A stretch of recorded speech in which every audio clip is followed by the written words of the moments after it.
Over the past 8 years, I've gotten the chance to ride 13 different wooden coasters from various manufacturers. These include Gold Striker, California's Great America, Wildcat, Frontier City, and many more. While watching this video, keep in mind that I haven't yet got out to many awesome wooden coasters around the world, and haven't ridden the very small collection. One more thing before we get started, we just hit 500 subscribers, and I could not be more grateful for every one of you. Nevertheless, I hope you enjoyed today's video. This is how I would rank the top 10 wooden coasters I've ridden as of 2021.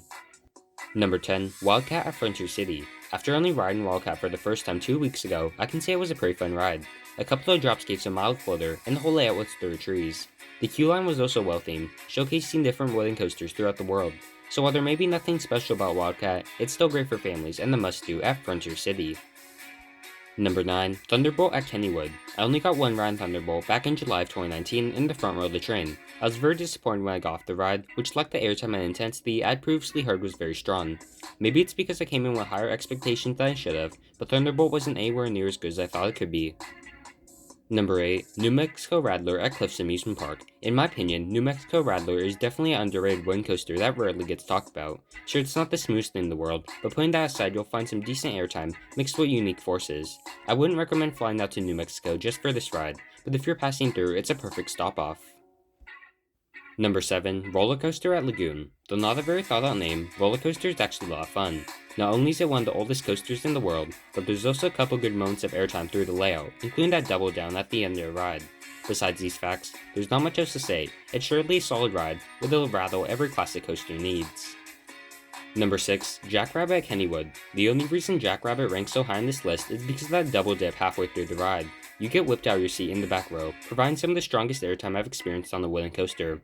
Unfortunately, I can't say the same for the rest of the ride, as it's pretty boring, lacking the much needed intensity, but for a coaster over 100 years old, Jackrabbit does a good job on what it's meant to accomplish.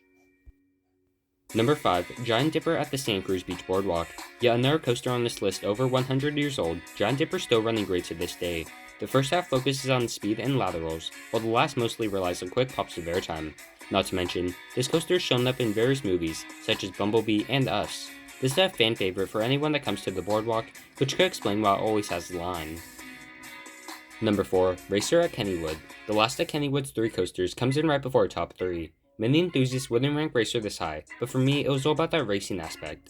I have ridden other coasters that duel another track, but none of them have come this close to the air train where I could high-five them during the course. There's also a few good moments of airtime, one which severely caught me off guard during my final ride. Number 3, Apocalypse at Six Flags Magic Mountain. I rarely hear people talk about Apocalypse, which is sort of sad knowing how great of a ride it truly is. The airtime is great, the laterals are strong, and although it doesn't fit in with the underground theming, it's still one of Six Flags' best themed coasters, and an elite GCI. Number 2, Gold Striker at California's Great America. Gold Striker hauls through its layout without ever losing any speed, making for one intense ride. The ride feels much faster than its recorded top speed, and while it's gotten a lot rougher over the years, it's without a doubt a neat ticket attraction at the park. Its queue line always has a long wait, especially on weekends, averaging around a half-hour to hour wait. Because of this, Gold Striker is always one of my first rides when I visit the park, and there's no regret in doing so. Number 1, Ghost Rider at Knott's Berry Farm. Even though this is CCI layout, GCI retracted for a 2016 season, making it super smooth and well paced. Most of the turns aren't banked either, making for some super strong laterals. It's also a really long ride full of airtime, and usually the most popular ride at Knott's Berry Farm.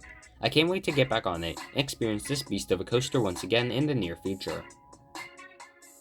Thank you all so much for watching today's video. If you enjoyed, please consider subscribing so you don't miss out on any upcoming uploads. Anyway, thank you all so much for 500 subscribers, and I'll see you in the front row.